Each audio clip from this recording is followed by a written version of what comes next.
Dwayne Vaz. Mr. Wright.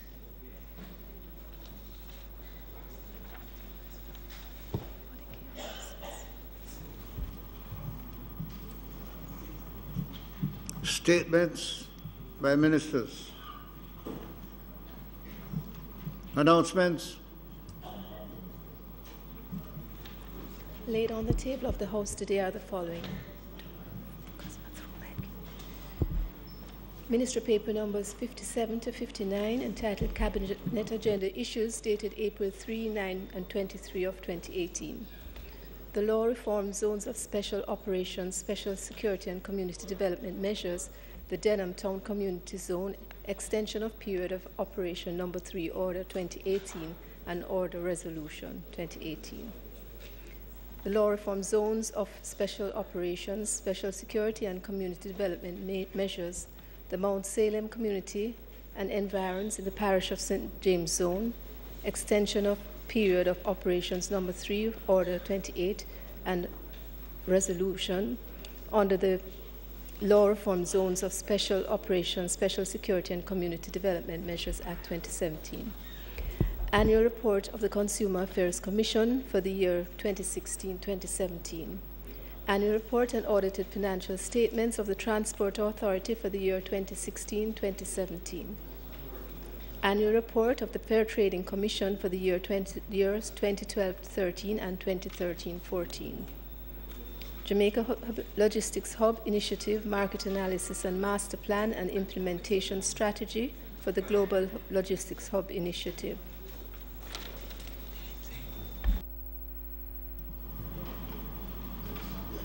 Bills brought from the Senate. Petitions.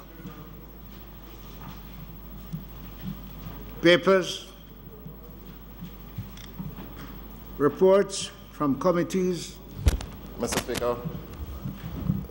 Mr. Speaker, I just wanted to raise with the House Leader, as I have done informally, the matter of the PAAC committee that now reflects a tremendous imbalance in terms of the membership of the committee, where we had prior to this year a 7-6 out of 13, 7 for the government, 6 for the opposition. That balance has been shifted recently to 8-6. And as you know, the standing orders require that the composition of committees be based on the position, the number of seats that are held by the respective sides. And so I am asking the leader of government business to indicate when can we have the appropriate resolution passed to enable us to get back to a split of 8-7 or back to where we were 7-6, as the case might be. So, Mr. Speaker, I really believe that it's a matter of urgency and it requires the attention of the House Leader at this time. Mr. Speaker, I want to allay the fears that my colleague has with respect to our intent. I'm not attempting to excuse the situation that exists today, but sufficient to say that it will be attended to very soon. I suspect perhaps next week. The fact is, this is an unusual year, Mr. Speaker. A number of things are happening this year that do not normally happen or form part of our operations.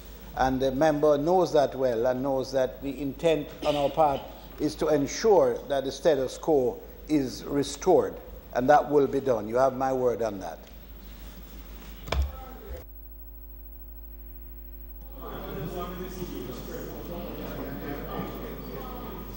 Notices of motions given orally. Questions and answers to questions. Mr. Speaker, Mr. Robbins. last week there were some questions that I tabled which were due to be answered. They were not answered. I don't know if they're going to be answered today. I'm seeking your intervention to find out from the leader of government business when my questions will be answered. Mr. Speaker, it is unlikely that those questions will be answered today because, again, the affairs of government have been very fulsome. And the preoccupation of the Prime Minister has been focused on matters of tremendous international significance, which has taken him out of the island to do business on behalf of the people of Jamaica. So therefore, you will have your questions answered, the few little questions that you have here. As soon as the Prime Minister arrives, we will consult with him, and you can be assured they will be answered in short order.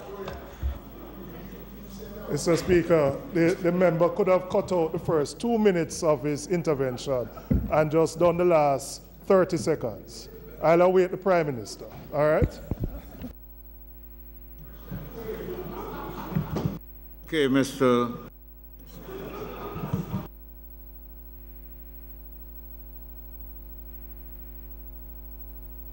Motions that will be made at the commencement of public business requiring notice. Motions relating to the sittings of the House. Presentation of bills without leave of the House first obtained. Public business, Mr. Semuda.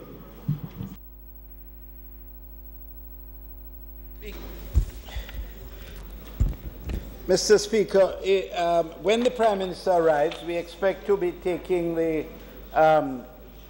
matter relating to zones of special operations, the renewal of the provisions, and as soon as he arrives, he will take that resolution.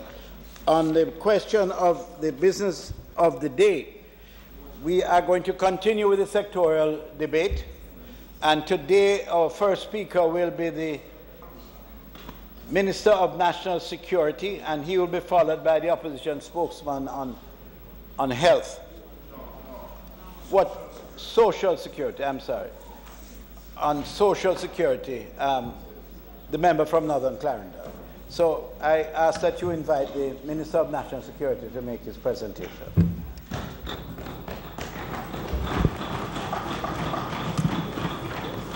Dr. Chang, before you begin, let me take this opportunity to welcome a number of visitors to the Parliament today, friends, family, and members from various government agencies. We welcome you here. Hope you have an enjoyable time. Please welcome the visitors for us. Dr. Chang, we wish to now hear you address the Speaker. Thank you, Mr. Speaker.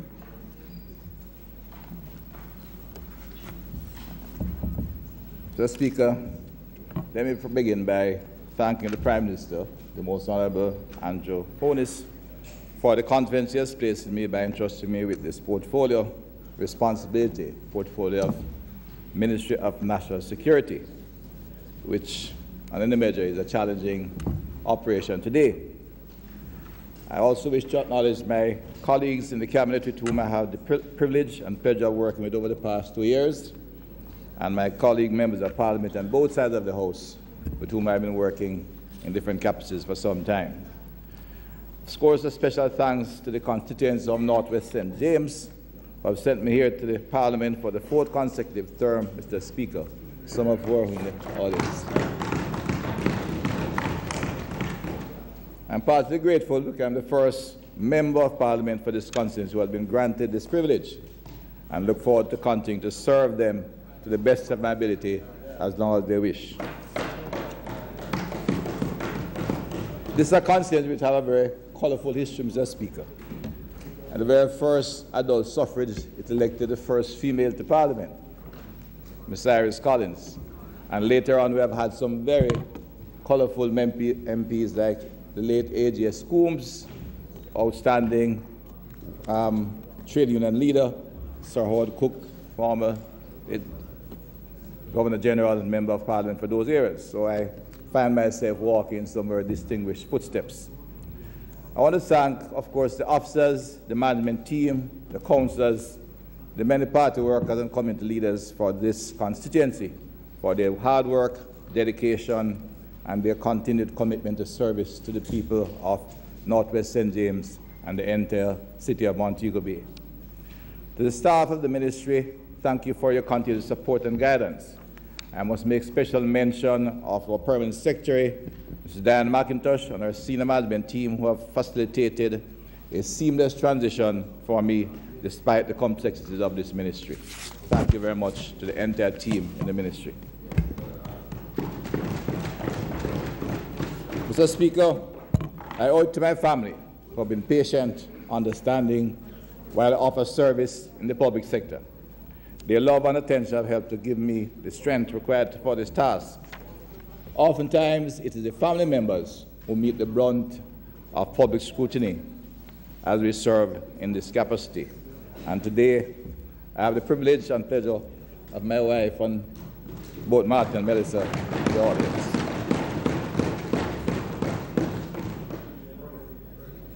Mr. Speaker, that's all right. There we have it. Mr. Speaker, Northwest St. James, part of Montego Bay, is one of the fastest growing economic areas in Jamaica. Indeed, the fastest growing area as far as the economy is concerned. We have spent significant amount of capital on the built environment in terms of roads and water supply, and the entrepreneurial spirit of the people of Montego Bay thrives. The economy of the city continues to boom. The city that has seen the emergence of several large national companies over the last decade. In fact, some of the most creative and entrepreneurial activities in companies like Caribbean Producers, Rainforest, and of course in the tourism sector, the Chucker Cove Tours, which brought a whole new asset to activity to the tourism sector. We're of course in the final stage of developing the perimeter road around the city of Montego Bay that will continue to provide opportunities for development and economic activity in this town. It will enhance the entrance to the city, which is home to the Sangster International Airport, the largest in the region. Our entrepreneurship has also led to the development of the largest business parcel sorting sector in the island, and of course other activities in real estate, distribution, manufacturing, and agro-processing. Our resort infrastructure is second to none in the region, and Montego Bay has taken its place as the center of resort development in the Caribbean, having the Sangster International Airport, a cruise ship and multifunctional port which has a large cruise activity as well as commercial and gas activity.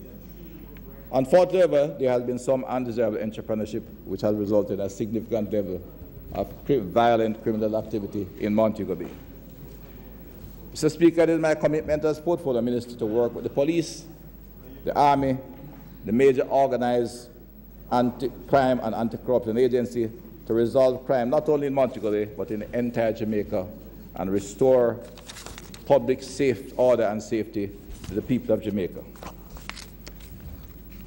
Mr. Speaker, this portfolio is viewed by many as the most challenging in any government. Crime has been a problem in Jamaica for some time.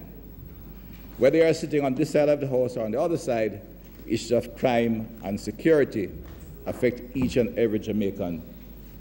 Today I want to assure the Honourable House that this government remains steadfast in its commitment to combat crime and violence.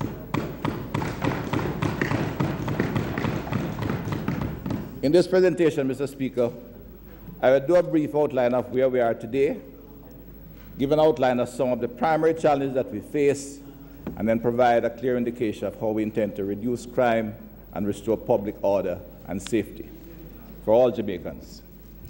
The Ministry of National Security has the mandate to maintain law and order, protect Jamaica against internal and external threats, ensure the safety of our borders, and punish and rehabilitate offenders. In that regard, national security is multifaceted in terms of its span of responsibility.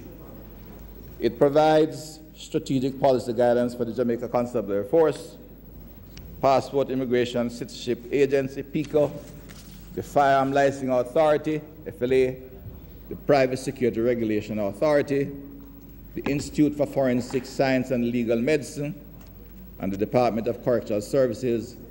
Similarly, it provides some policy and administrative support for the Jamaica Defense Force. Mr. Speaker, the Minister of State in his presentation detailed a comprehensive rehabilitation strategy and program of reform for the Department of Correctional Services. Please allow me to pause to say thank you to my predecessor for laying the foundation, so to speak, for the house that I will continue to build on to ensure that we can restore public order and safety and secure the future of our nation.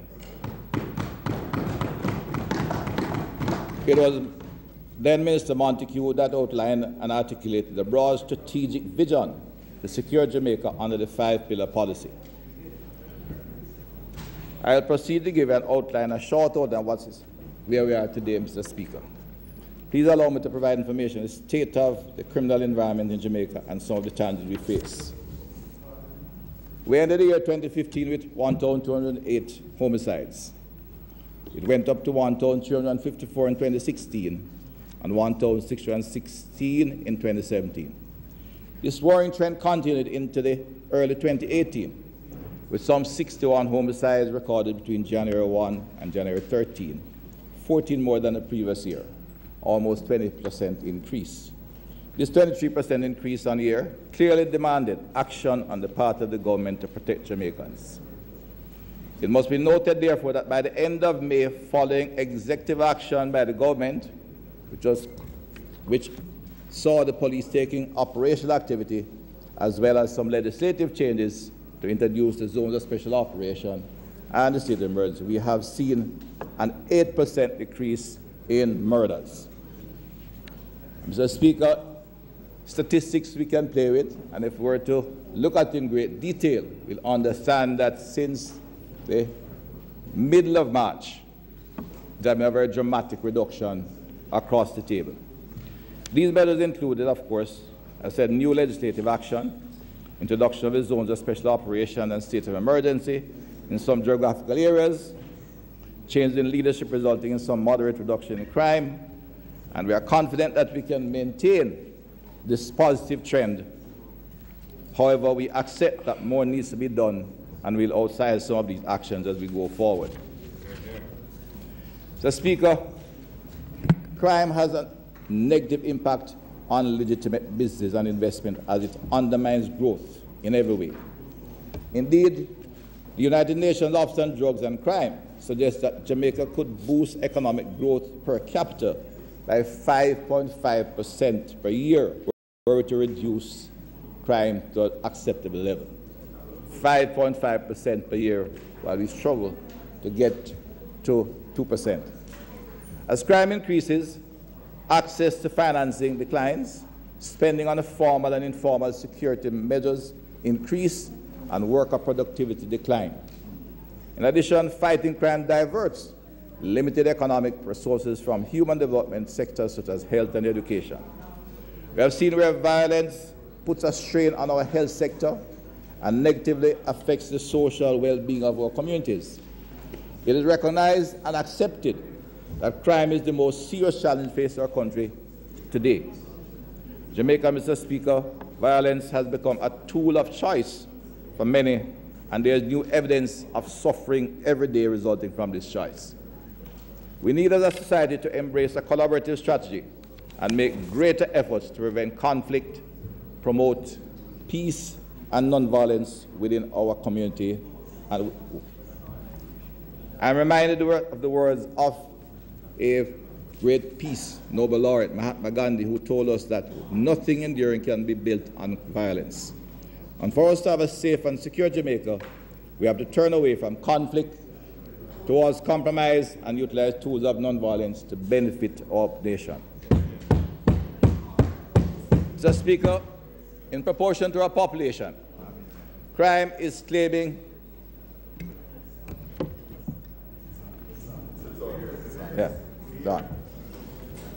Crime is claiming as many victims as countries with high-intensity conflicts. At a rate of 54 per 100,000, we're approaching epidemic. We are at epidemic homicide proportions. It should be noted that parishes like my own parish and Council of St. James, the rate is in the region of 150 per 100,000, far exceeding the United Nations definition of a homicide epidemic. This is unacceptable, Mr. Speaker, and have to be brought to rail. Mr. Speaker, this government will continue to take the required steps to address this serious matter and restore public order. While we take no comfort in the emergence of violent crime, it is not a new phenomenon, and we have to focus, unite, and overcome this problem. As I proceed, I want to just read a short article from a national newspaper. And I'd invite anybody except my Minister of State to make a guess, and I'll give them a reward if they come within 5 years of this article being written. The headline is, "Crime Wave Hits Mobe, May Ruin Tourist Trade." The article goes on to say, and I quote, "Montego Bay is now in the grip of a serious crime wave which is leading citizens feel can no longer be hushed up. Criminal gangs have taken charge of sections of the town, and in these areas the people are going about their business in fear. Rival gangs have been clashing with blazing guns, and over the past few weeks there has been a disturbing upswing in robberies." This is a quotation from a national newspaper. I'd give anyone a sort if they can give me when they think that article was written within 5 years. 1963. All right? An accurate and responsible guess. This was an article taken from the newspaper published 1972. That's exactly 56 years ago. 56 years ago. I was then a sixth former at Cornell College. Mr. Speaker, violence never works. In violence, we forget who we are. And as the 1976 Nobel laureate Betty Williams from Northern Ireland demonstrated in her efforts for the promotion of peace, non-violence is not a weapon of the weak, it's a weapon of the strong. Hear, hear. We need therefore to advocate for a culture of non-violence amongst our youth, our future, the next generation. Failure, Mr. Speaker, is not an option on this occasion. Among the primary challenges that we face in this issue is the issue of illegal guns. The gun remains the weapon of choice for Jamaican criminals. The Jamaica Constable for Statistics review indicates that approximately 85% of all homicides in Jamaica involve the use of a firearm. This means that of the over 1,600 murders that took place in 2017, more than 1,300 were perpetrated by the use of a gun. In a small island such as ours, which is not a manufacturer of firearms, it is wholly unacceptable that these figures persist. It must be dealt with decisively now. It's also an indication of how active criminal organizations and enterprises are in the country, as they are the importers of the firearms.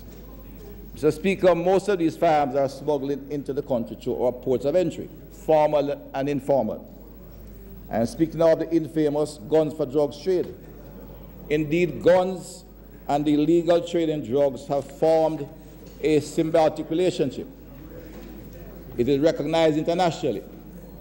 The CARICOM Crime and Security Strategy recognizes the relationship between illegal drugs and illegal guns as a Tier 1 threat to this region.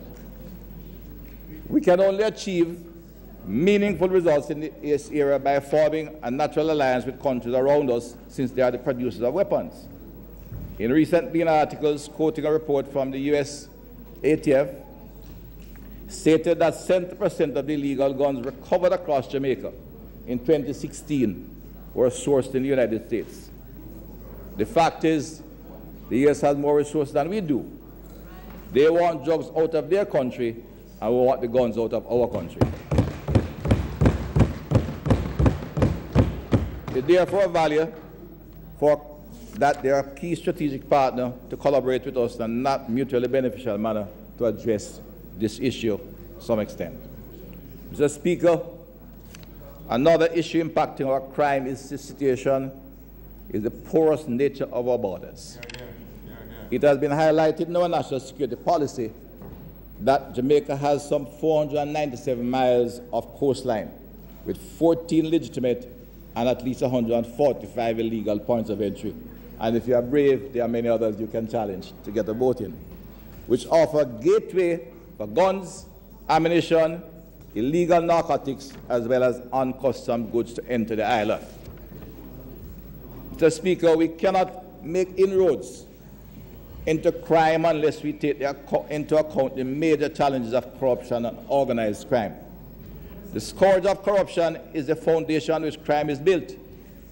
Indeed, the World Bank estimates that corruption costs more than 5% of global GDP annually. That's a figure of some $2.6 trillion. And according to the International Monetary Fund, money laundering equates to between 2 and 5% of the world's gross domestic product. And for Jamaica, they estimate this at about 2.8% of GDP. Crime, Mr. Speaker, is motivated primarily by profit, as criminals are in the business of crime for making money. We must therefore, as a country, work to take the profit out of crime. Organized crime, Mr. Speaker, poses a significant and growing threat to our national security with serious implications for public order, public safety, public health, the general stability of our economy, and the right of every Jamaican to peace. We know that money laundering, illegal firearm dealing, narcotics, human trafficking have all been linked to organized criminal networks that have emerged in recent decades in Jamaica. In the 2017 study undertaken by the ministry, it was reported that there are some 274 gangs operating in Jamaica with some 9,000 members. Mr. Speaker, of course, it's felt that 77 of these 274 are considered major organized criminal enterprises. They, of course, often engage other members for street-level criminal activity. Drug trafficking, which were traditional activities for these criminal gangs, while still active, have now been superseded in terms of value by electronic fraud, otherwise called lotto scamming, as the primary criminal undertaking and one of the base, providing the economic base for criminal activity.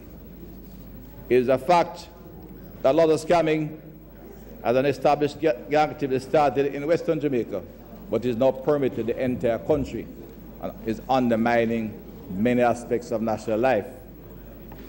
The gangs are akin to multinational corporations. They are big business, they are organized, they are systematic, deliberate and profitable, so a different approach is required to deal with them.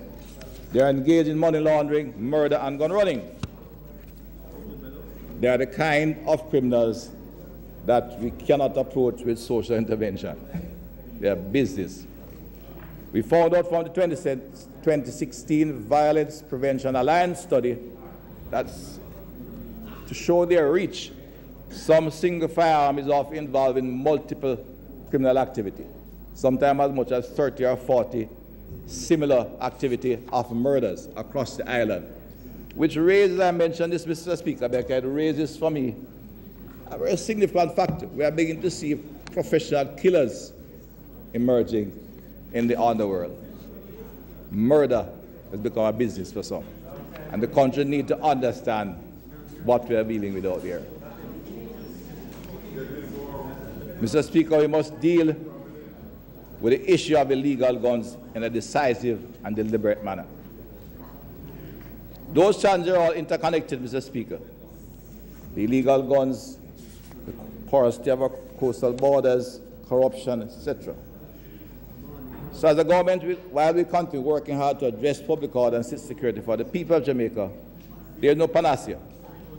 This administration will embark on several strategies, which I will now outline, and I am confident will have an impact on the level of criminal activity out there in a sustainable manner. There will, of course, be operational strategies and institutional changes that I'll get to.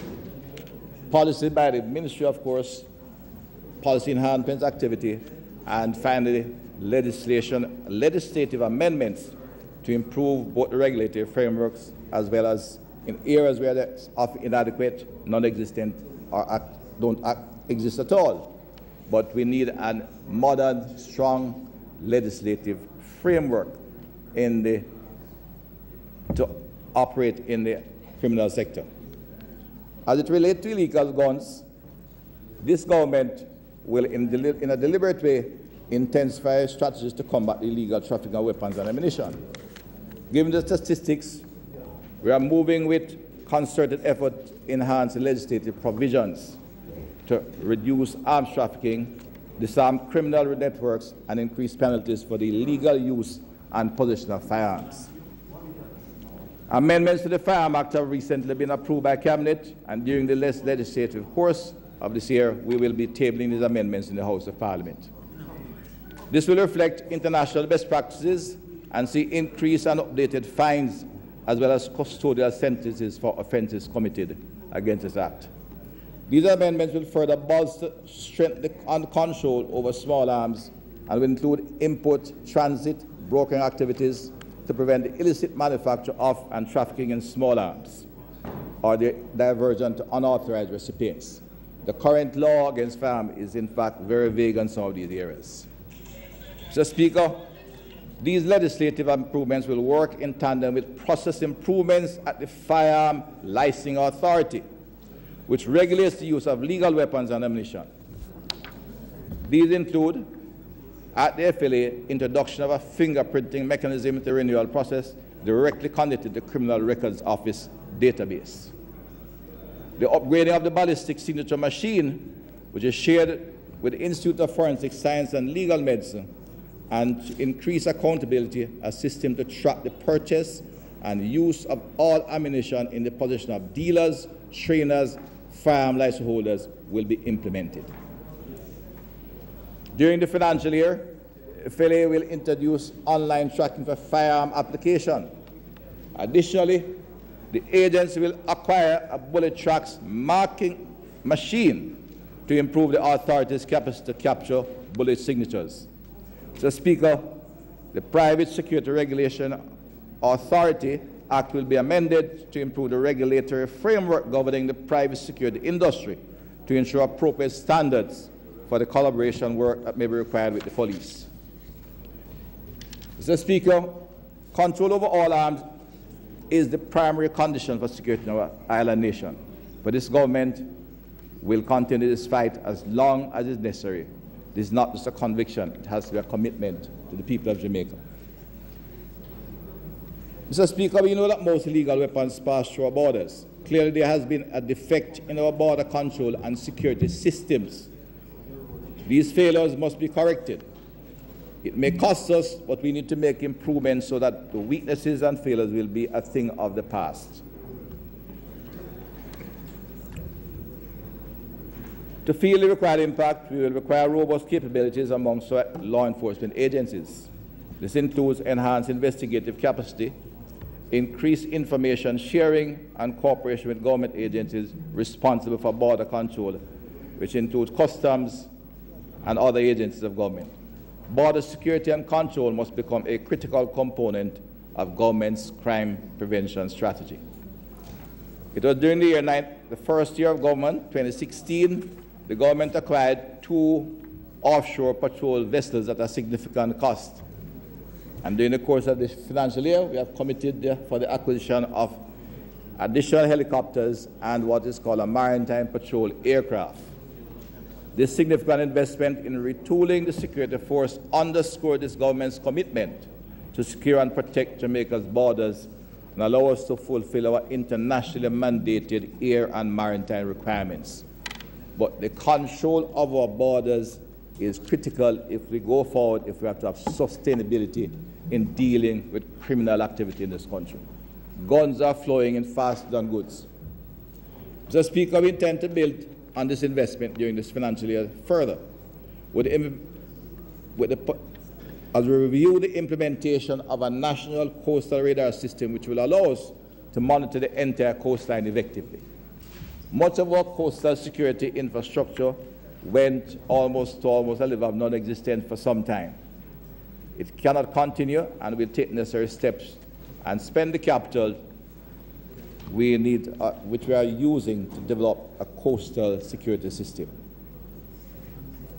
We are committed to securing our borders. We are also investing in a suite of technological solutions so that our law enforcement agencies can increase their capacity and efficiency, a critical part of what we need now. Another critical element of border architecture is the Passport and Citizenship Agency, PICA. PICA works in a multi-sectoral manner to ensure that our ports of entry are secure, or provide a significant part of the security of our port of entry. Support these activities, PICA's capacity was enhanced to improve its monitoring and detection capabilities. With the introduction of facial recognition software in 2016-17, the agency is now focused in 2017-18 on service delivery and can report on the following achievements: the installation of a Jamaica passport issuance and control system to provide real-time data and make more informed and intelligent decisions in overseas missions. Introduction of a drop-back system for passport applications. The development of an integrated database that includes data from national, regional, CARICOM primarily, and international databases, including those of Interpol. The upgrade of PICA's border management system and citizenship application processing systems.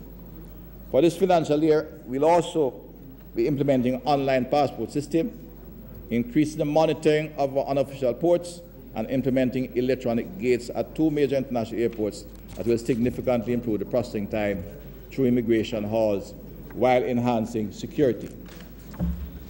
For Jamaica's border to be secure, we must collaborate with our regional and international partners. It's particularly important with our limited resources and our vulnerabilities to external shocks. Identifying and implementing action. This is how we'll effectively secure our communities and protect our citizens. Mr. Speaker, the introduction of operational strategies to address the rising crime in specific areas, we achieved some significant reduction in the overall crime rates.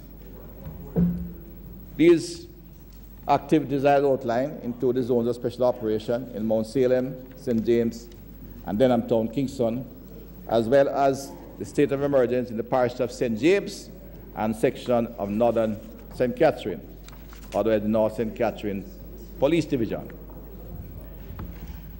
Mr. Speaker, the administration took the decision after much debate to establish an act to provide for special measures for upholding and preserving the rule of law, public order, citizen security, public safety within certain geographically defined areas of Jamaica. The Zones of Special Operations, Special Security and Community Development Measures Act 2017 was designed to deal with community safety, citizen security in a holistic manner while utilizing the concept of clear, hold, and build in communities as a strategy to ensure sustainable behavior change and better social outcomes. This philosophy embraces a whole government response to be strategically applied to reducing crime while preserving life and respecting citizens' rights. In this regard, concomitant with the security measures within these communities, the organizations responsible for the provision of social amenities have been working to improve the social condition in these areas. The figures show that we have realized success in these areas. In Mount Salem, in St. James, and Denham Town in Kingston, crime reduction in these areas have been quite dramatic. In the Mount Salem area, from this September 1 to the end of May 2018, we have had 1 murder and 1 shooting in a very high violence area.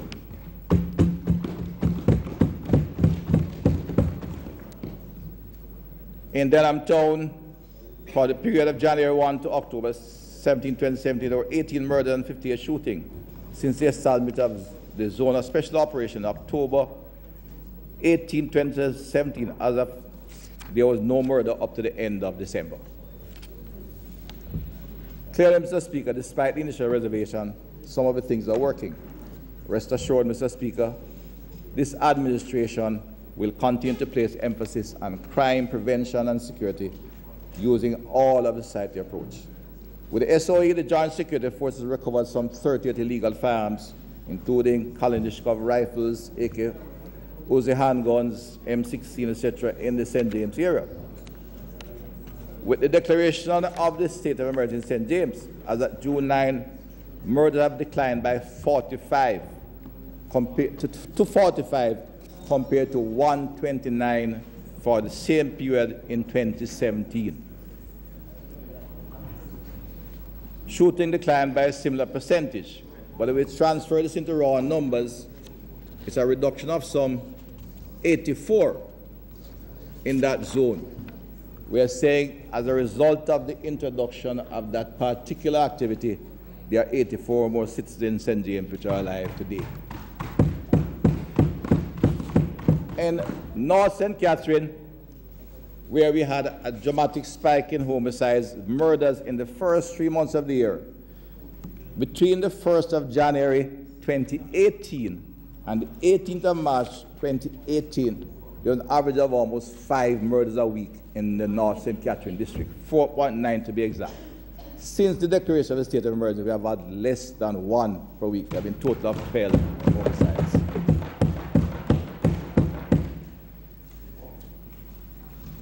As I have noted, Mr. Speaker, the response to crime requires all of society. To this extent, the Jamaica Defence Force will continue to partner with the Jamaica Constabulary Force to conduct joint JDF-JCF security operations. Last year, some 7,115 such operations were conducted, resulting in the recovery of some 129 assaulted weapons. This model has been effectively utilized in the SOEs and ZOSA, and in recent times has led to the capture and demise of some of Jamaica's most wanted men, including the Ratty Perkins and Nico Bowser Samuels in May. Joint security operations have also significantly disrupted the activities of the murderous Westmoreland-based Dexter Street Gang, where 17 members were arrested. So to a significant reduction in the violence in that division. It's important to note that while the state of emergency and the ZOS are ongoing, the JCF and the JDF continues to have regular operational duties elsewhere in Jamaica. It's clear that the current operational programs have had positive results, but to continue the downward trend trajectory in crime and to ensure sustainability of these efforts, the government must embark on a much more fundamental and all-encompassing program aligned to the 5-pillar strategy for crime prevention and city security outlined previously as the national strategy and policy to attack crime and violence in Jamaica.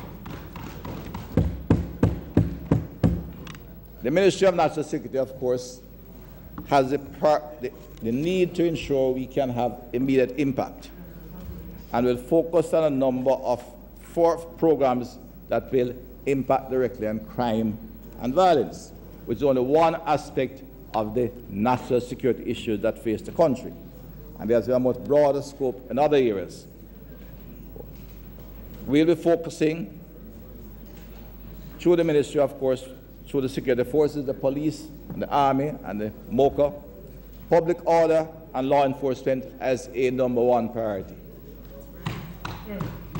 Strong, decisive anti-gang strategies, strong anti-corruption program, and targeted social intervention initiatives in a volatile and high-risk communities. Transformation of our police force into a modern police force, modern, efficient police operation. Let me give some details of these, Mr. Speaker. The government acknowledges and accepts that crime and lawlessness threaten the very fabric of society. This government placed the highest priority on the immediate reduction of the present levels of crime, violence, and public disorder. Public disorder is symptomatic of the lawlessness in our society. It is somewhat seen sometimes as almost a norm. We as Jamaicans abide by the concept of exceptionalism. It permeates our society. This, Mr. Speaker, is not acceptable. No matter where you live, what you do, or how much you earn, the strategies to address law and order will be applied equally to everyone. In this regard, we have embarked on the development of a master plan for our communities to improve public order while simultaneously enhancing access to social amenities.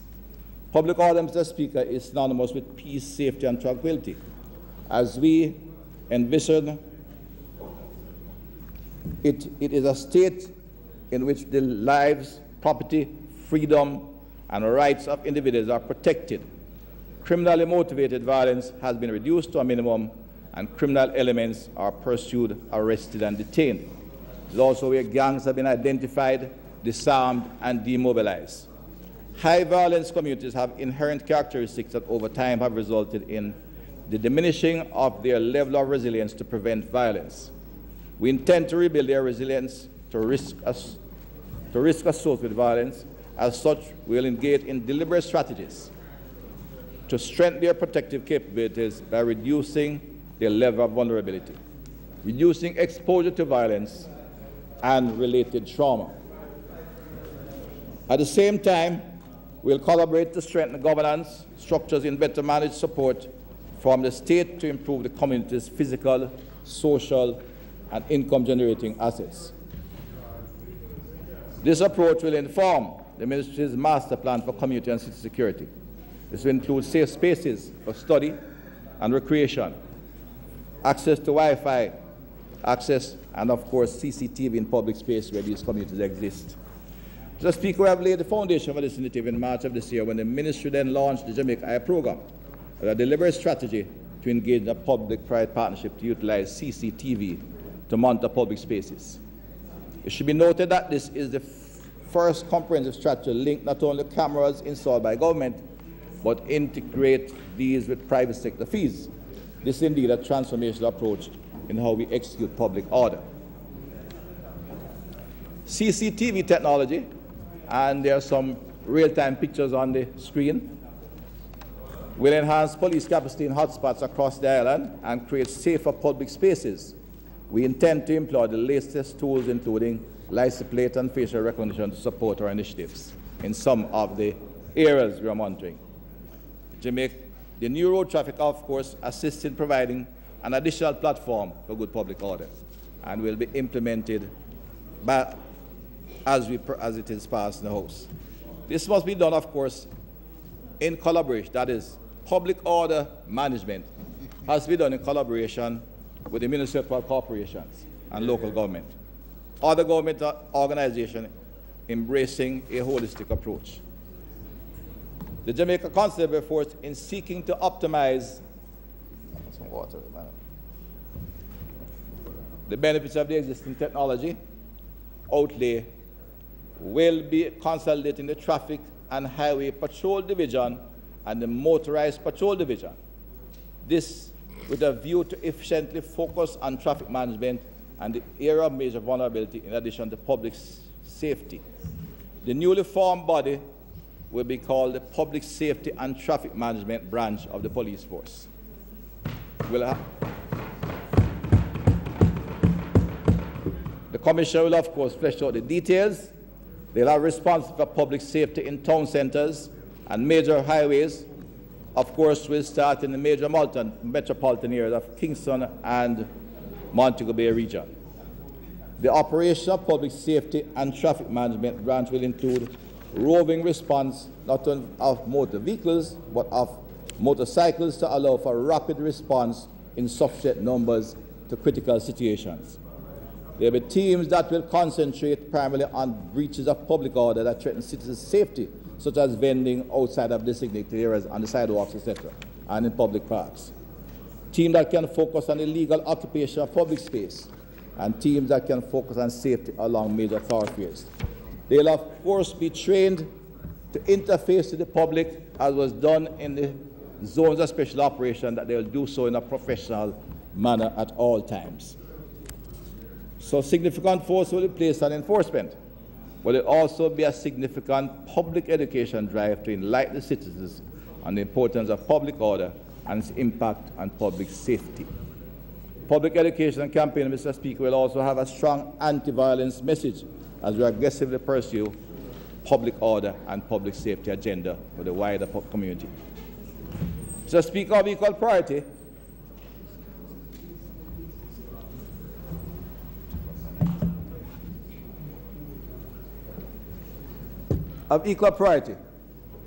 will be a very strong anti-gang strategy as we seek to deal with organized crime in a structured fashion.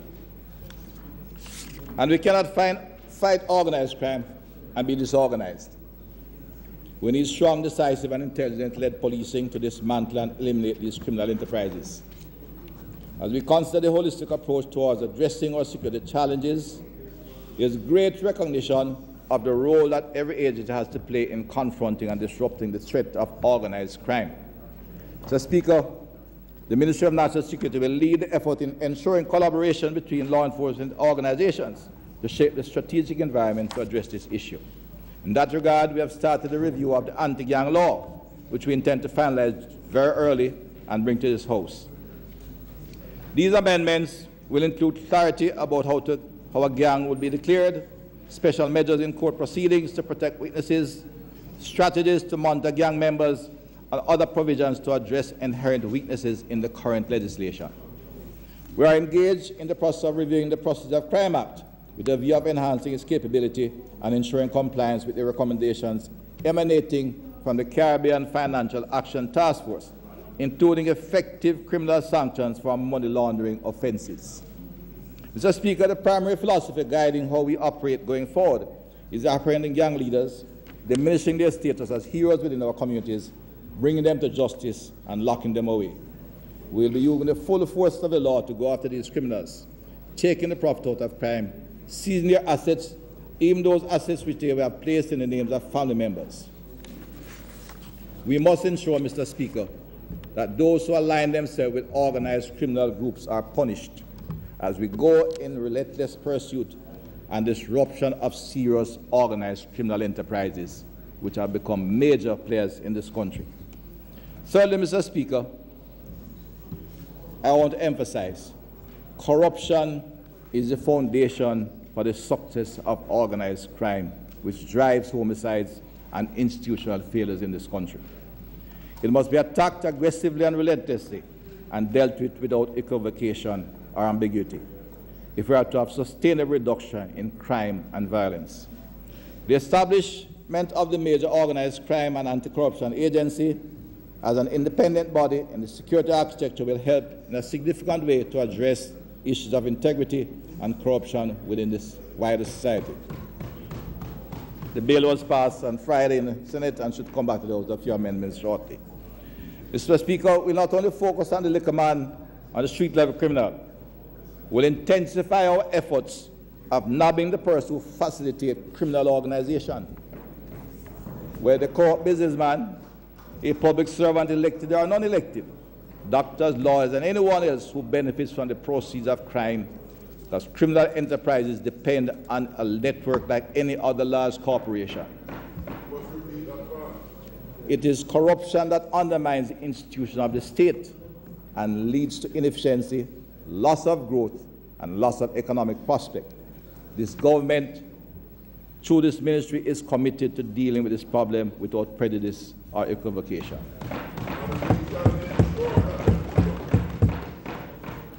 Mr. Speaker, since the security cannot be achieved solely by the traditional law enforcement and criminal justice system, there is also a need for programs and techniques that encourage mobilized communities, institutions, the private sector, and citizens to enforce their protection against crime. We need long-term, robust social prevention strategies alongside the law enforcement operations to address the immediate needs of crime reduction. Huh? Got it. Minister, the member's time for speaking has expired. Mr. Speaker, I ask that the member's time be extended for 15 minutes to enable him to complete his presentation. Those in favor? Those against? Ayes have it. Minister, you have 15 minutes. Thank you, sir. Social intervention programs have been a long-standing part of the crime prevention agenda. There have been some successes from varying programs executed by governments of different times, NGOs, and in collaboration with our international development partners. The weaknesses, however, have been due to inefficient bureaucracy, minimal integration, and a lack of sustainability in many of these programs. In moving forward, Mr. Speaker, something will have to change. Among that is the character of executing these programs. As a result of this, that the Office of the Prime Minister shall assume a greater coordinating and overall responsibility through heart and hope for programs executed in the social intervention areas. The Ministry of National Security continues to make significant strides in delivering targeted social intervention initiatives. This is in keeping with the crime prevention through social development pillar of the Ministry's 5-pillar strategy. These initiatives target vulnerable and at-risk individuals, including young offenders and unattached youths. They also aim to build the resilience of individuals and communities to better respond to violence. Among the programs we have identified and are working through, there is a Citizen Security and Justice Program, which is now in its 3rd phase and implemented across 65 targeted communities with a focus on, at this stage, age 12 to 30, who reside in volatile areas. The program will, however, transition in 2019, with the Ministry retaining the responsibility for our centralized case management framework. But we intend, Mr. Speaker, to build on the success of this methodology, but with a fundamental shift to the age group 8 to 15 age cohort, who are of a more impressionable and vulnerable age, and reduce the capacity for the gangs to recruit our young men. There is, of course, the Peace Management Initiative, which is largely community-based and focused on dispute resolution methodologies. There is a Violence Interruption Program, which works with PMI and extend program that we seek to continue and operate. There is also a Purpose School Violence Prevention Program, which aims to reduce future risks of crime and tackle the root cause by engaging secondary school students. And of course, a volunteerism program, which recruits at-risk youth actively and engage them to participate in structured development programs. As we move forward, Mr. Speaker, the Ministry will be utilizing our social intervention programs to intercept the recruitment of our young men into the gangs.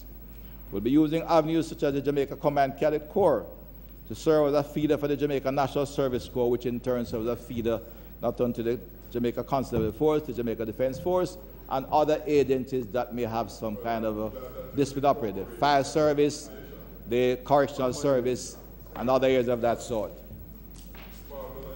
Right? With the fundamental shift to refocus on the 8 to 15 age group, Mr. Speaker, we expect greater success and sustainability of our program. Our strategy, Mr. Speaker, will begin in 20 most vulnerable and volatile communities that are identified in consultation with the Planning Institute of Jamaica and the analysis of the various crime factors from the database of the police force and other agencies of government. The Ministry will, of course, continue to deal with case management, counseling, violence prevention, while other services will be brought in with collaboration to deal with the other critical issues. Hope and Heart, of course, Ministry of Education, Youth and Information will be asked to take ownership of training, which we will seek to introduce and capitalize in certain schools like music, technology, and other cultural activities that can attract our young members in these difficult areas. Indeed, Mr. Speaker, we view music, sports, and technology will be one of the Ministry's new strategic trusts for targeted social intervention activities within vulnerable communities. Effective youth engagement from a crime prevention perspective involves relevant activities that can positively change antisocial behavior. Music, Mr. Speaker, is the soul of all Jamaicans. And technology can attract all our young men and young women, have proven to mold and shape the social exchange and mindset of Jamaican youth. I believe it's safe to say that every Jamaican who loves music and sports and is fascinated with technology. If we introduce them at this stage, we can engage them positively. The music, sports, and technology activity will really reduce delinquency in these schools, in these critical volatile areas, and promote contact with positive role models such as coaches and musicians with whom they interact and learn. Boys in particular will utilize avenues as gateways to sustaining bonds among themselves. Indeed, youth with weak attachment, weak commitment, and negative role models are more likely to commit offenses because they have nothing to lose. In examining local examples of some of our most volatile communities, music, sports have proven to positively contribute to neighborhood transformation, experience of reduced crime and violence. Technology, of course, has a phenomenal impact. Now young people access, process, and communicate information today. I've seen it at work. It's anecdotal but factual. When we introduced the computer lab in Glendevon Primary School, one of the toughest communities in Jamaica, last year every single child found a place in an established high school, coming from a stage where the literacy numeracy rate at grade 4 was 40%. With this said, the ministry has embarked, Mr. Speaker, on the development of integrated social intervention strategy and action plan for selected communities, starting in St. James and the guidance of the Planning Institute of Jamaica. The intention is to stimulate pro-social values, attitudes and behavior among our unattached youth. This approach, Mr. Speaker, will re-socialize antisocial mindsets and promote respect for self, others, and the community. The concept of music, sports, and technology will be implemented throughout partnerships across all sectors in the vulnerable communities.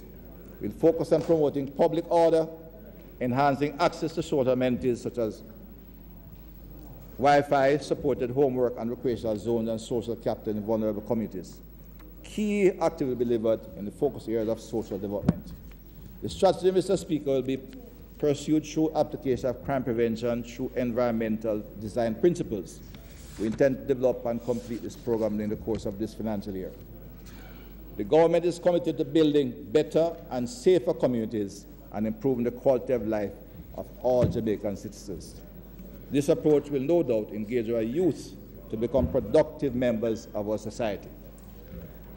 And Mr. Speaker, the topic that everyone talks about, the move to transform our police force into a modern, efficient, respected team.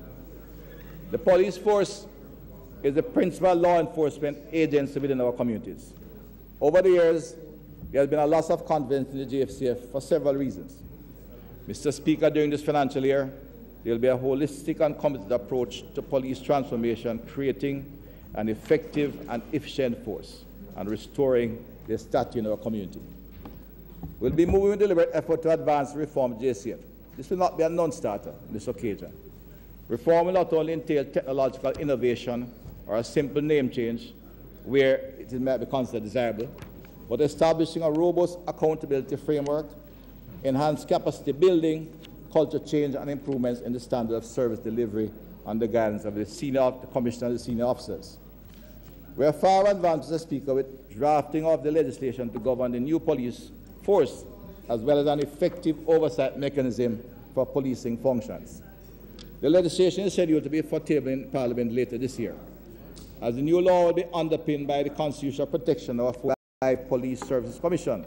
We expect broad bipartisan support as we work together to realize this goal, which is a national imperative. We're not going to fool ourselves into thinking that legislation alone will change how the police operate. We'll be ramping up implementation of anti-corruption activities within the force. One corrupt policeman can define the entire organization. It is therefore incumbent upon the Commissioner of Police to ensure that no effort is spared with respect to weeding out undesirables from the force. But, Mr. Speaker, we must ensure that there are proper and effective systems in place to support the police. The Jamaica Constabulary Force is a large organization with many facilities, some 200 police stations, island-wide, and nearly 2,000 vehicles. A police station cannot be in need of a simple resource such as a chair or a tire for a vehicle, and it takes anywhere from 6 months to a year if they're to receive it at all. We must have a structured and accountable system in place for the police operation. The Commissioner of Police and the Permanent Secretary in the Ministry of National Security have been charged the responsibility to introduce such systems and procedures. This will allow for efficient functioning of the police force. For example, the simple introduction of what is called in the private sector the enterprise help desk and other applications that can be brought into the police system, that we are aware when things go wrong and when they are corrected very easily. Today, the sergeant who loses the air conditioning unit in Maypen, 3 years himself cannot get it and doesn't know where the request is for the new air conditioning unit. A simple help desk system, enterprise help desk system, will give you the ability to monitor and hold accountable individuals. Mr. Speaker, it is also necessary that we as a country provide for the welfare of police officers in a sincere way, especially those who are on duty. A man injured on duty should not be concerned about how he's going to be treated in our hospital.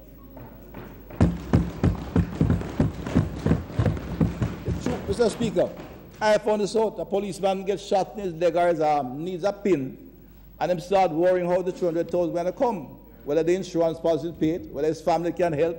Then he sends it to the Police Federation.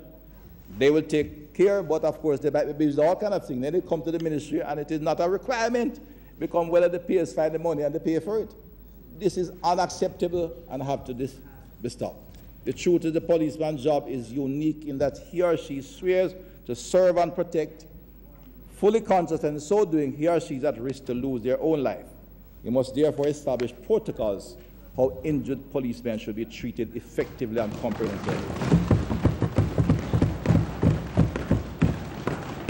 Police officers on the front line must be assured that the state will be there for them at such time.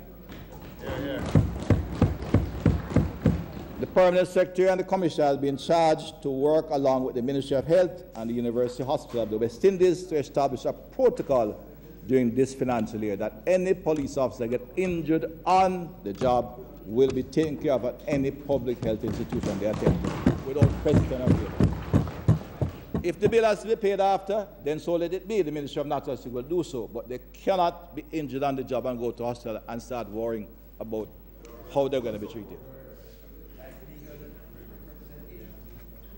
In addition, Mr. Speaker, a member of the police force who may be charged with an offense while unlawful execution of his duties, because this society is a high-violence society, and there will be police officers who will be involved in active combat literally on more than one occasion in difficult years. They must be supported by the state until the court decides if they breach the regulation and are found wrong.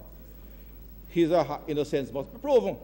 We cannot treat the officer that he is guilty until proven innocent. Natural justice says you are innocent until proven guilty. And the state must give support for that officer. If at the end of the day he is found guilty, he's another citizen who will pay the price of guilt. But he must be given support, especially when he is on duty by the state. Mr. Speaker, it's our intention to build a framework for intelligence-led policing with the gains we expect to make through advanced training and development, the infusion of technology, and the implementation of our customer service ethos. I am pleased to report, Mr. Speaker, that we have engaged the Money Teacher Training College to develop an MOU in order to establish in at least half the space in the college a faculty for advanced training for police officers. Additionally, we have recently engaged the Caribbean Maritime Institute for training of marine police to a level that we require. This is an effort, Mr. Speaker, to stem attrition within the JCF as we are losing too many of our bright young cops. But indeed, one of the primary challenges, Mr. Speaker, in JCF is the ability to retain specially trained professionals, and it's not only a matter of compensation. It must be noted that the ratio of gazetted officers within Jamaica Constabulary Force is less than global average. Research indicates that the number of gazetted officers in the police force is 3%. The Jamaica Defense Force as an army operates with 8% commissioned officers, which is the equivalent of gazetted officers. Research says that international best practice, a police force should have at least 10% of its officers at that level to ensure supervision and accountability. And in fact, in some instances, it goes as high as 20%. We are operating at 3%. How then can we expect to retain our bright, capable officers? There is no room. Hence the continuous argument over promotion and accusations of favoritism and all kinds of accusations that damage the force. But more critically, most of our young, bright officers,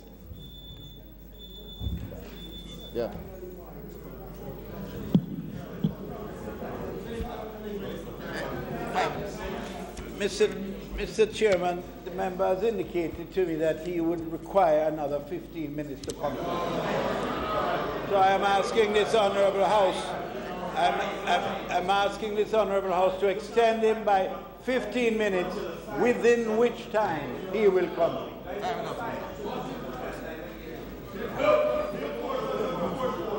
Those in favour? Aye. Those against? As of it. Thank you, my colleagues. I will not use all of it. But I go on, yeah. Yeah, man. Mr. Speaker, when you speak of gazetted officers, commissioned officers, it means that young, bright officers find no room at the top. And what you end up with is that many of our better young officers, they join the police force, many of them from humble background. So it's an easy way to get into a profession because the cost for teachers college, nursing school, university are high fees. And they join the police force, and while working, they expand their human development, improve their CV, but they suddenly find they have nowhere going. They leave and they migrate to the private sector or they migrate to overseas. We lose our best young, bright minds in the force.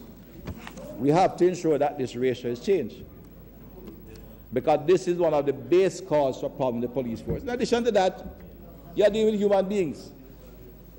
The few who get promoted have to wait until they are near retirement, 55, 60. And when they get to that stage in the force, not that I'm diminishing them, but when you spend 40 years in the same service and get a late promotion, you kind of work to get to retirement. They have lost their energy and creativity and drive to make change and face the new challenges out there. It is what you call a major defect in the establishment structure of the police force, and this must be corrected if we intend to build a modern police force that can serve the country effectively and efficiently in today's Jamaica and in today's world. I know that the Commissioner and his team with a background in this is working assiduously to begin to look at how to change the establishment of the force. The training too, Mr. Speaker, is critical, not only in terms of specialized services, but we have to begin to train officers. There was some resistance in the early years because we felt we would have been bringing in people laterally, because the police force we inherited, and I break from my script a little bit if you give me some time, but it will not be wasted. We inherited a police force from the colonial era, where you didn't have a Jamaican officer corps, and you brought in English colonials to run. And of course, in the culture of the day, one Englishman, and no disrespect to the English, they were very smart people that small island around half the world. So not disrespect them, but you could have under colonial order, one white English officer could command 1,000 men. Because anything he said was their command. He said, jump, they jump high. The thing was like a glorified security force. So we took healthy Jamaicans, give them a button, and a church rifle to go beat up Jamaicans and maintain order, as we say. That is the system we have inherited, and we have done very little to change that. Now is the time to make the changes, and we intend to pursue that vigorously. The Commissioner is working at it, and as part of the organizational renewal, we'll examine skill sets, training program, with a recognition that promotion and advancement within the organization will be based on these skills and abilities. We will place emphasis on officer training and skills training for specialized areas, and such seek to retain in the framework in which the new National Police will operate. I think this is critical for men. I pause again, Mr. Speaker, because there are many bright, capable individuals in the police force. In fact, I have corporals who are creative. There are young men who have come in the force and have gone advanced their personal worth in terms of, some have 2 degrees, some have law degree, some have degree in administration, and they add to it. In fact, there's one young officer I have who is, and I was saying, I'm standing with my commissioner, we look to the corporals. I have young men and young women. A young man, he goes to university, gets an honors degree in government and public administration. He then go back and he gets a degree in master's in management information systems. And he's still a corporal. And he have to wait a number of years to get there. And it doesn't make sense. We have to find a way to allow our young, bright, capable Jamaicans who have an interest in security, is committed to a secure country, to advance and be a professional in the force, in our Jamaican force. Because many of them leave and they get high-paying jobs outside. So, officer rank, and it's not only, so there's no reason why it's a young man, whether he's 25 or 26, should not be able to spend a year in officer training school and come out as superintendent. Exactly. It's ridiculous what we're doing. Many of them direct themselves through the police federation. And the police federation, besides looking at the welfare of the officers, have become a core for leadership training. Almost every single police member of the executive has a degree in law or business or some other degree in university, but they're all sergeants, corporals, and constables. There is something we have to change. We have to express confidence in our people, and part of it is showing confidence in young Jamaicans that they can handle the trust we give them. In addition to improving training, the ministry will continue to enhance the technological capabilities of the force. Plans are afoot to integrate mobile applications, CCTV technology, GIS and digital records into strategic operational response mechanism for analytical purposes to enhance the police service to deal with the modern, heavily criminal who we have out there. This will help to improve the emergency response time, which for too long has been hampered by inadequate force mobility and other activities. Last year, the government expended some $494 million for acquisition of motor vehicles to enhance the operational logistical capabilities of the force and aid in their crime-fighting efforts. The fact that many of these vehicles are pre-owned vehicles, which at the time was necessary to address the critical acute shortage in the police in the short term. This year, with an allocation of $1.1 billion for vehicle acquisition, we'll continue to improve the force mobility with the acquisition. We will improve the force mobility with the acquisition of specialized vehicles to alleviate the mobility challenge. We are examining a more efficient mechanism to enhance the police fleet. In moving forward, the police will acquire new vehicles. We have been in discussion, the commissioner, the ministry, who will be exploring procuring custom-built police vehicles. Will be the next phase in the police refleeting. Many of us have forgotten that vehicles are built for police purposes, not a vehicle that is built and painted with blue and white. A police vehicle is often built with special shocks, have computer attachment. In today's world, the lights are different, and you'll have a police vehicle recognizable from a distance. Mr. Speaker, with this process of transformation to include improvement in establishment structure, that is referred to the officers, acquisition of appropriate technology and equipment, establishment of specialized services, we intend for the Jamaica Constable Force to become a carrier of choice for many other than the few. We'll have a look at other areas, such as time, but that will come as we proceed in the review. In concluding, Mr. Speaker, my presentation to this Honourable House, I wish to note the considerable efforts of this government to advance the transformation agenda in the security area. In addition to the infusion of technology, we are working to ensure that the requisite policy and legislative reforms are undertaken to support the actions of the security force, including smart intelligence-led policing.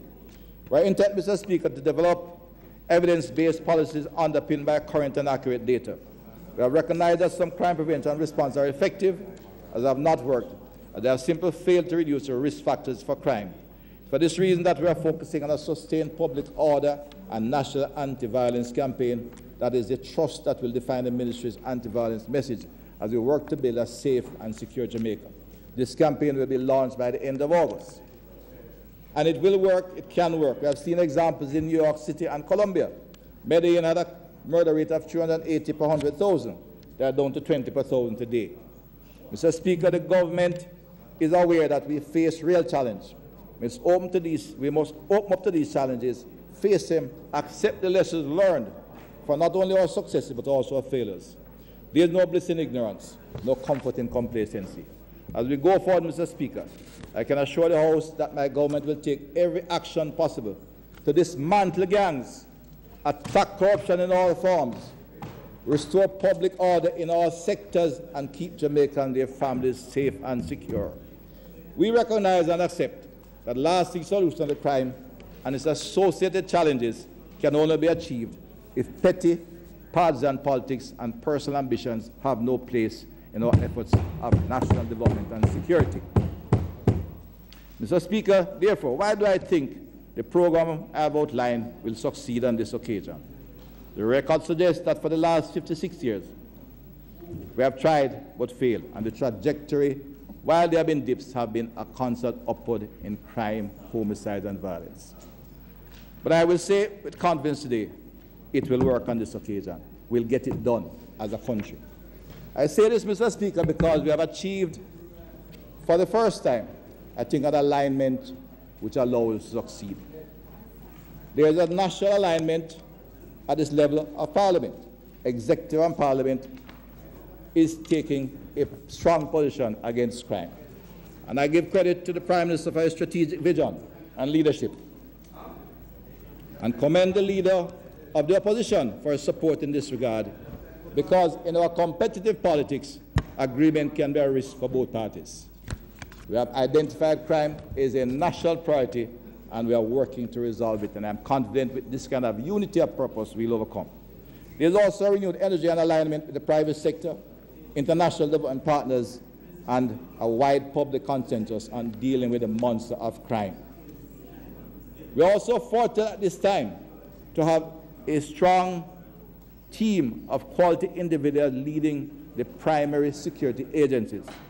The Jamaica Constabulary Force by Major General Anthony Anderson, Jamaica Defense Force, Major General Rocky Meade, and MOCA by Colonel Anderson.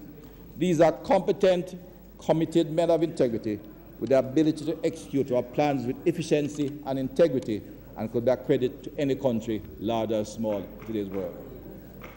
Finally, Mr. Speaker, we have started a strategic review and transformation of the Ministry of National Security to ensure effective operational implementation of policy. The Ministry of National Security to support effective operational implementation of policies. Mr. Speaker, the time is now. The time for discussion is over. Now is the time for action. We will no longer tolerate violence in any shape or form. We intend to restore safety to our public spaces. We will restore hope and self-respect to our young people, especially in volatile communities. This is our Jamaica. It's a place for hope and prosperity. It's a place of choice to live, work, raise our families, and do business. I therefore call on every single member of Parliament and all Jamaica, let us work together to advance our national security goal, that is restoring public order, safety, securing our nation. May God bless Jamaica. Thank you.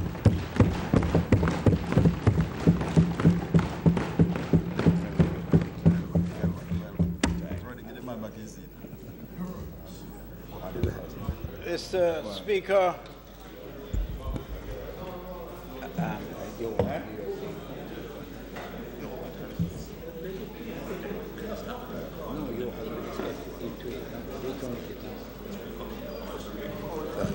Mr. Speaker, I ask that the House recommits the item notice of motions given orally to enable the Prime Minister to commence the debate on the extension of the social. Those in favor? Those against? As the Prime Minister before you, proceed. I'd like to advise members of the gallery, members sitting in the gallery, you must follow the directives given to you by the security when you enter the Parliament. You're not permitted to be doing recordings and taking photographs as you have been doing. And if you have to leave, you leave under the directives of the security. We welcome you here, but we ask that you abide by the rules as our friends for the day. Prime Minister. Thank you, Mr. Speaker. Mr. Speaker, I beg to give notice that at the next meeting of the House, I will move the following two motions. The Law Reform Zones of Special Operations, Special Security and Community Development Measures Act 2017. The Law Reform Zones of Special Operations, Special Security and Community Development Measures, Denham Town Community Zone, extension of period of operation number 3, Order Resolution 2018. Whereas Section 4 of the Law Reform Zones of Special Operations, Special Security and Community Development Measures Act 2017, hereinafter referred to as the Act, provides that the Prime Minister in Council may, by order, declare any geographically defined area within a single continuous boundary in Jamaica as a zone of special operations for a period not exceeding 60 days if there are reasonable grounds to believe that due to rampant criminality, gang warfare, escalating violence and murder, and the threat to the rule of law and public order, it is necessary so to do. And whereas, in accordance with that section, the Prime Minister in Council made the Law Reform Zones of Special Operations, Special Security and Community Development Measures declaration of the Denham Town Community Zone number 2, Order 2017, and whereas that order provides that the said zone shall operate for a period of 60 days, and whereas Section 5 of the Act provides that the Prime Minister in Council, after consultation with the Joint Command, may, by order, subject to affirmative resolution of the House of Representatives, extend the said period for such further periods not exceeding 60 days. And whereas on the 12th day of June 2018, the Prime Minister in Council made the Law Reform Zones of Special Operations, Special Security and Community Development Measures, the Denham Town Community Zone extension of period operation number 3, Order 2018, now therefore be it resolved by this Honourable House as follows. 1. This resolution may be cited as the Law Reform Zones of Special Operations, Special Security and Community Development Measures, the Denham Town Community Zone, extension of period of operation number 3, Order Resolution 2018, and 2, the Law Reform Zones of Special Operations, Special Security and Community Development Measures, the Denham Town Community Zone, extension of period of operation number 3, Order 2018 is hereby affirmed. And the second resolution, Mr. Speaker, the Law Reform Zones of Special Operations, Special Security and Community Development Measures Act 2017, the Law Reform Zones of Special Operations, Special Security and Community Development Measures, Mount Salem Community and Environs in the Parish of St. James Zone, extension of period of operation number 3, Order Resolution 2018.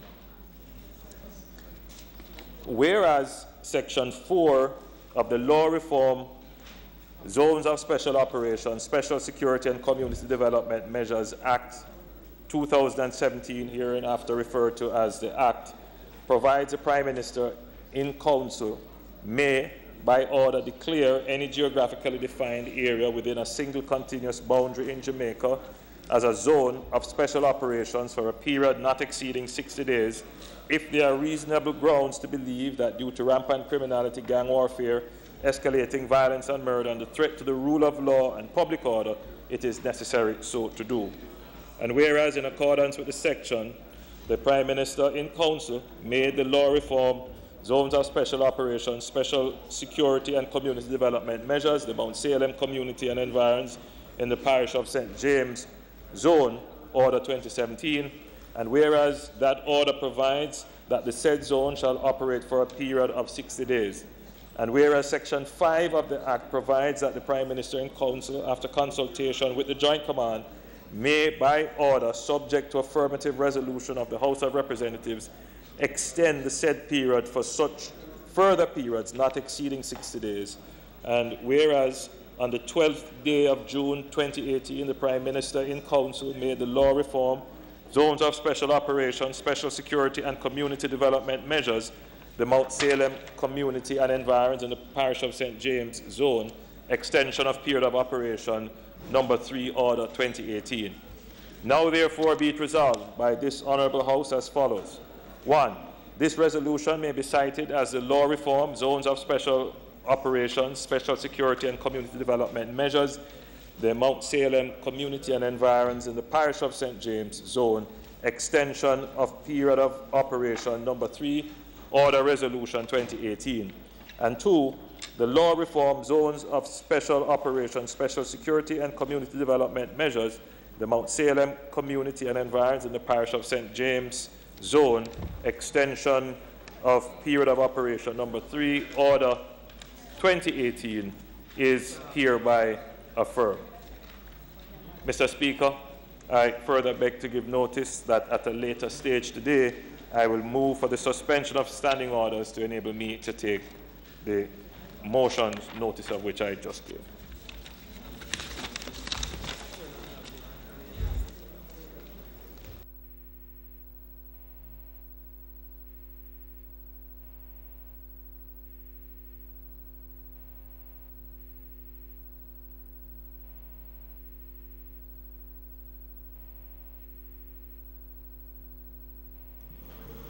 Mr. Daly.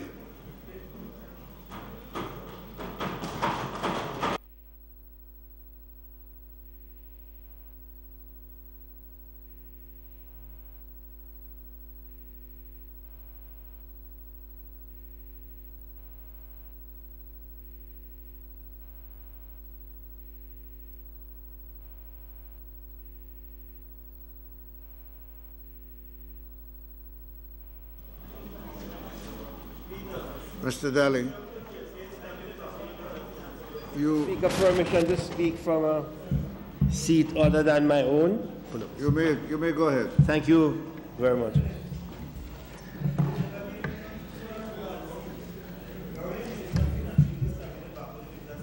No, I just sit beside my minister. Mr. Speaker, members of this House, colleagues, I rise to make my presentation in this sectoral debate, specifically on the portfolio of labor and social security. Mr. Speaker, I will make the positions of the opposition crystal clear on many issues affecting the Jamaican workers and the most vulnerable in our society today. But I begin by thanking Almighty God for His many blessings, and I'm expressing my gratitude also to the people of Northern Clarendon who continue to sustain me with their love, their support, and their prayers. I will continue to do everything possible to represent their best interests, as I have done for 25 years. In fact, had it not been for a gentleman by the name of Laurie Broderick, this should have been my 29th year in this House, because I came here as a young man. And I see from the class of 1989, only myself and the member from Northwest St. Catherine and the member from South St. James are still here. I want to thank my family for their understanding and patience in allowing me the time to represent the people of Northern Clarendon. Their understanding, love, and commitment have become the substance fueling my continued engagement. I want to thank my executive, my councillors, my workers, my staff, the staff at the party office at 89 Olope Road, the staff at OLO, my deputy spokesman for the Task Force on Social Security, Senator Floyd Morris, Mr. Everton Price, and all those friends who have helped me in my many years in public life. I would like to thank the road runners, and most of all, one of my friends, his name is Detective Sergeant Retired Bello Williams. As I have always said, every single member of Parliament needs a man like Bello. Mr. Speaker, before I turn to the main presentation, I would like to express my appreciation to my leader, the leader of the opposition, my friend, for his continued confidence in me, in allowing me the opportunity to shadow the portfolio of labor and social security. I accepted this assignment with great enthusiasm because it is really an opportunity to speak on behalf of the workers of Jamaica and the persons who are most vulnerable in society on the many issues of their welfare and on social justice. And my friend, my brethren, my leader, Dr. Phillips, I do not intend to disappoint you. We on this side want to participate and give support to the activities that will improve the working condition and quality of life for workers of Jamaica and our pensioners. We want to see the strengthening and enforcement of laws to give greater protection to our workforce. And Mr. Speaker, we want to encourage the government to take steps to enhance the welfare and benefits to our most vulnerable citizens. I will speak in greater length and in greater detail as I continue this presentation. But before, I would like to mention a couple of issues regarding my constituency of North Clarendon. North Clarendon needs help. 1 year after the May 2017 floods that ravished several communities in North Clarendon, especially Anion Town and Bog Hole, there are several farmers who were affected. We still need to be provided with the assistance that was promised. The Minister of Agriculture did come, and I appreciate it. The former Minister of State and the Minister of Agriculture, now the Minister without portfolio, right? And we did something. The Minister made some allocations which was not received until August. In fact, rather held it up. And I think most constituencies, rural constituencies, experienced the same thing. They could not get this allocation processed through RADA. Mr. Speaker, the picture shows the flooding in North Clarendon just 3 weeks ago, another year after the first flooding. Once again, Anion Town, Bog Hole have been affected. So 2 years in a row we have had the same situation. This is what happens in Anion Town district. This is what happens in Bog Hole when we have heavy rains, continuous rains. Mr. Speaker, I'm appealing to the NAA. I'm appealing to the Ministry of Agriculture to make some funds available so that the river and the bridge can be cleared for the people of Anion Town. As we arrive, nobody knows. Nobody on this side seem to have any indication, Mr. Prime Minister, the Minister of Works, that there was any mitigation allocation. Well, certainly I have asked. I have not received anything, so we await.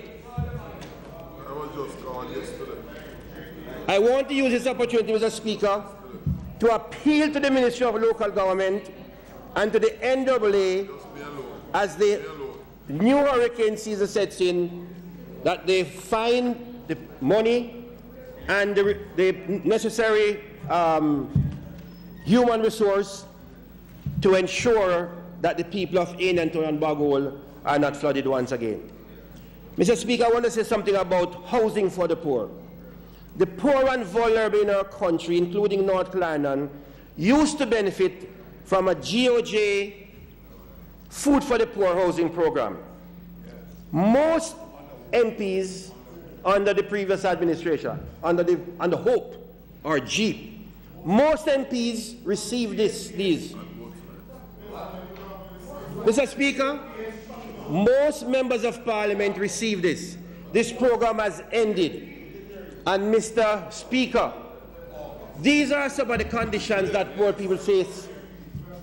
Tell me, if a poor family cannot expect the state to do something for them, someone who is not a contributor to the National Housing Trust, a poor citizen, if the Ministry of Housing or the Ministry of Economic Growth cannot restart the housing program so elderly person like Nachi, Bongo Nachi who live there, and Mr. Williams from this one can be assisted. Mr. Speaker, like many constituencies, our roads are deteriorating as a result of the many flood rains that we have experienced. In the early 1990s, there was a program called the Rural Road Improvement Program, which most constituencies, rural constituencies, benefit from. Mr. Speaker, although we get some assistance from the MIDP, 1 roads or 2 roads, we are appealing to the government to find a way to start back this rural road improvement program so that the constituencies in rural Jamaica can have more than just this 1 road being fixed.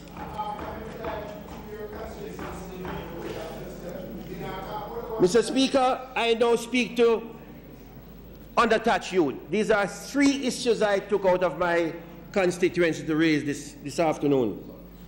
There has been a lot of talk about unattached youths. And the Prime Minister announced 100 young persons per constituency.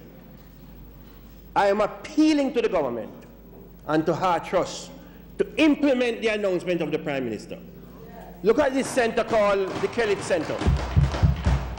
Renovated, remodeled, and sitting down idle. Every week I've been here, I've been asking the Minister of State and the Ministry of Education and Youth, when are you going to start the program for the unattached youth in North Carolina?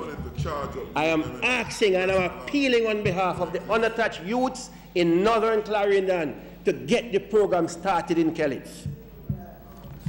We don't want just to hear the talk, we want to see the action from the government.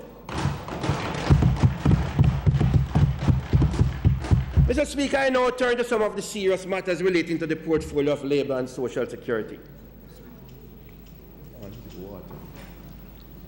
The recent tragic death, and in this subhead I'm going to discuss the issue of contract workers, because I've chosen about 5 things to discuss calmly in this House, and to see if there can be some understanding developed between both sides to deal with some of these national issues affecting the workers of Jamaica and the poor and vulnerable. As I said, the title of my presentation is Protecting the Workers of Jamaica and the Poor and Vulnerable Citizens.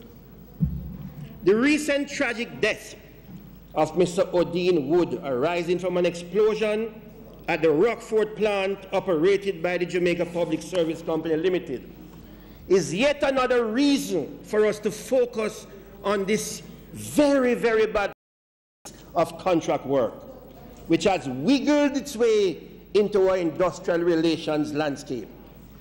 Odin Wood suffered 3rd-degree burn and injured to 95% of his body after the explosion in April 2 months ago and died. Unfortunately, he was classified as a contract worker and therefore not entitled to benefits that would have normally flowed were he employed as a non-contract worker. Who takes responsibility for the death of this father, this brother, this son, who died tragically while seeking to earn an honest living?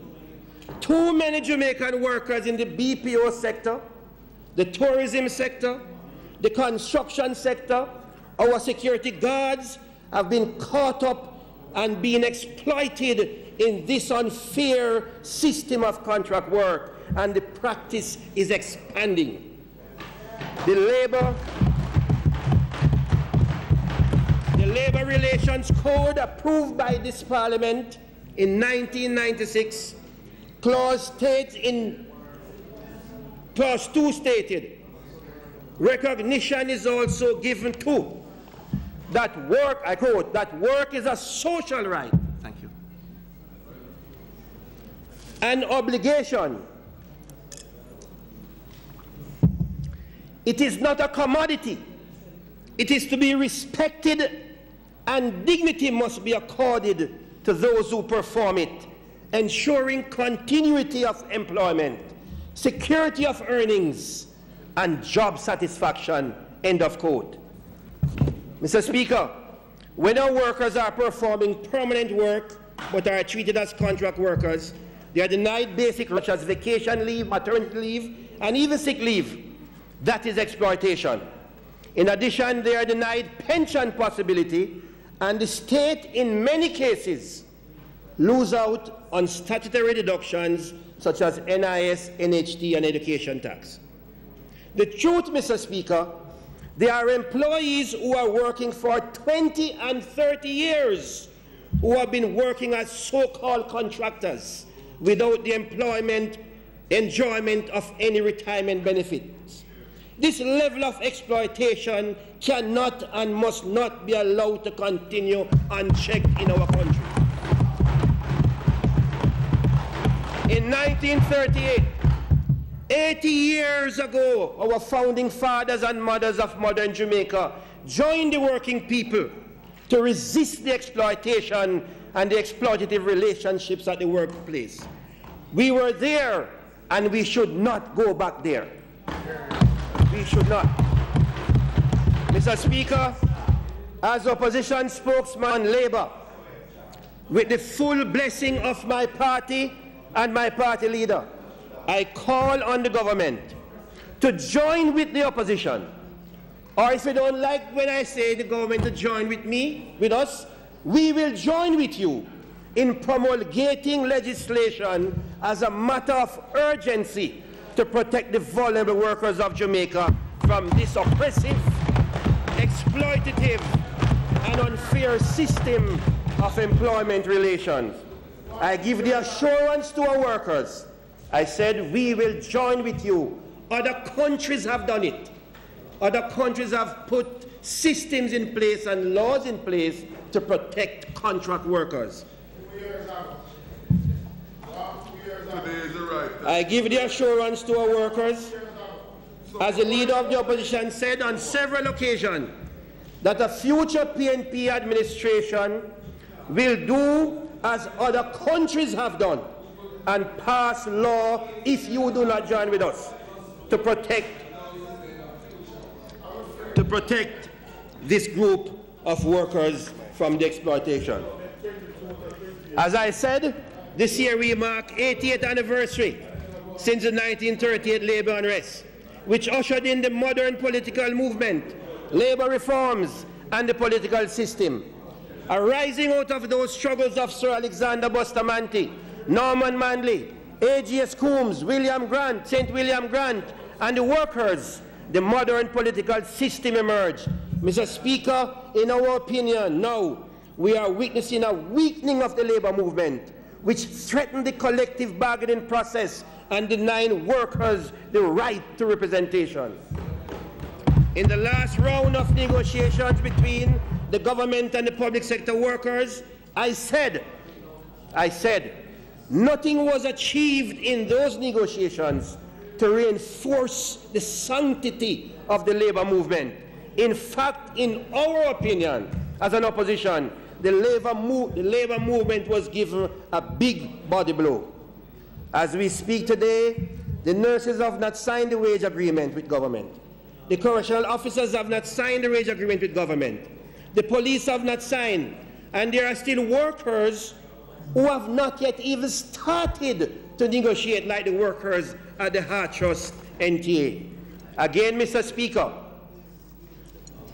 I want to make it clear that we are prepared to join with you in ensuring that the labor movement remains strong.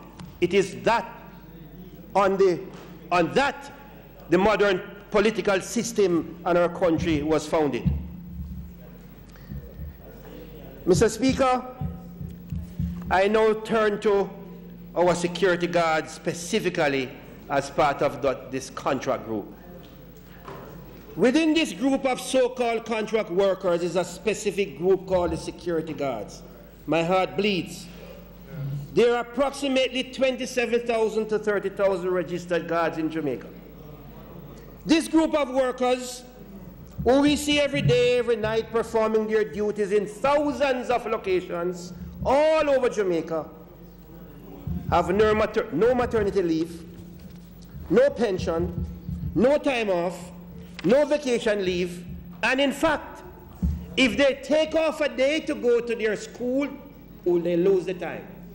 If they take off a day to go and visit their family in the hospital, they lose the time. In modern Jamaica, what is the opposition's position on this right now? First, there has been this long-standing position by the security guard companies that these security guards are not workers, that they are private contractors. That's the opinion held by the security companies, some of them the large ones. I want to say two things on behalf of the opposition. One, we have noticed there has been some movement among security guards to gather themselves together in a lobby group. If they are successful, we would welcome it as a legitimate entity representing the interests of the guards. They have our blessings, and we intend to help them to form that national association. It is the only group of workers in Jamaica that doesn't have a national association. Secondly, the opposition will be going to court to seek a declaratory judgment to determine whether our security guards are contractors or workers. This group cannot continue to suffer any longer, and the People's National Party pledge to resolve this issue once and for all. I say to the government, we will join with you. When I was Minister of Labour, I filed a suit in the Supreme Court, Minister of Labour versus X company. From my left, that has not been heard. No one of you, either from my side or from that side, took it up. The People's National Party will be doing it on our own. Minimum wage. I now turn to minimum wage. I saw something today in the paper that the minister will be announcing the minimum wage today. And in fact, I think the people of Jamaica, the ordinary workers of Jamaica, household helpers, security guards, ordinary construction workers, we were hoping to hear. Mr. Speaker, it will be done. I know as a fact that the National Minimum Wage Advisory Commission has been meeting for the last 2.5 years. Because the last time the minimum wage was increased by us, by this Minister of Labour in January 2016, Dr. Fenton Ferguson. In the past, the People's National Party used to announce the minimum wage for every January 1. More so I can say when I was the Minister of Labour. I had the agreement with the Employers Federation that every January 1, the security guards and the minimum wage earners would receive this increase, no matter how small. But there'd be inflation plus 1, inflation plus whatever it was. And it happened for 4 years. It has not happened like that again. Mr. Speaker, I say to the Minister of Labour, I say to the Prime Minister, I say to the Minister of Finance, I say to the government, the Cabinet, the ordinary working people of Jamaica cannot wait for 2 years for an increase to the minimum wage. They can't wait.